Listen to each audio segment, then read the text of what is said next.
तर पुण्यातल्या खडकवासला धरणातून पाण्याचा विसर्ग आता कमी करण्यात आलेला आहे। सध्या 20,000 क्युसेक वेगानं मुळा मुठा नदीमध्ये पाण्याचा विसर्ग सुरू आहे। भिडे पूल अजूनही पाण्याखाली आहे। नदीकाठच्या लोकांना सतर्कतेचा इशारा देण्यात आला आहे। आढावा घेतलेला आहे आमच्या प्रतिनिधींनी, पाहूयात।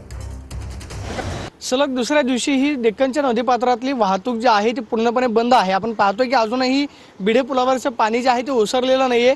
काल पाण्याची उंची मोठ्या प्रमाणावरती होती, मात्र सध्या खडकवासला धरणामधून जे 25,000 क्युसेकनं पाणी सोडण्यात येत होतं, त्या पाण्याचा विसर्ग जो आहे कमी केलेला आहे आणि सध्या 20,000 क्युसेकनं पाणी जे आहे ते मुळा मुठा नदीच्या पात्रामध्ये सोडण्यात येतंय।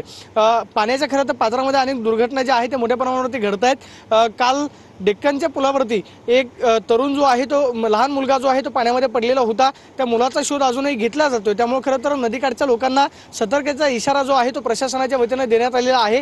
दुसऱ्या बाजूला आपण पाहतोय की प्रशासनाकडून या ठिकाणी पोलिसांचा बंदोबस्त जो आहे तो सुद्धा या ठिकाणी तैनात करण्यात आलेला आहे, जेणेकरून नदीपात्रामध्ये कुणी उतरणार नाहीत याची खबरदारी जी आहे ती सध्या प्रशासनाकडून घेतली जाते। पुण्यातला पावसाची रिमझिम जी आहे ती काहीशी सुरू झालेली आहे, मात्र सध्या तरी खडकवासला धरणामधून पाण्याचा विसर्ग जो आहे तो कमी करण्यात येतोय आणि दुसऱ्या दिवशी सुद्धा आपण पाहतोय की भिडे पुलावरचं पाणी जे आहे ते ओसरलेलं आपल्याला पाहायला मिळत नाहीये। कॅमेरा पर्सन तुषार ननवरेसह मी प्रदीप कापसे, TV9 मराठी, पुणे।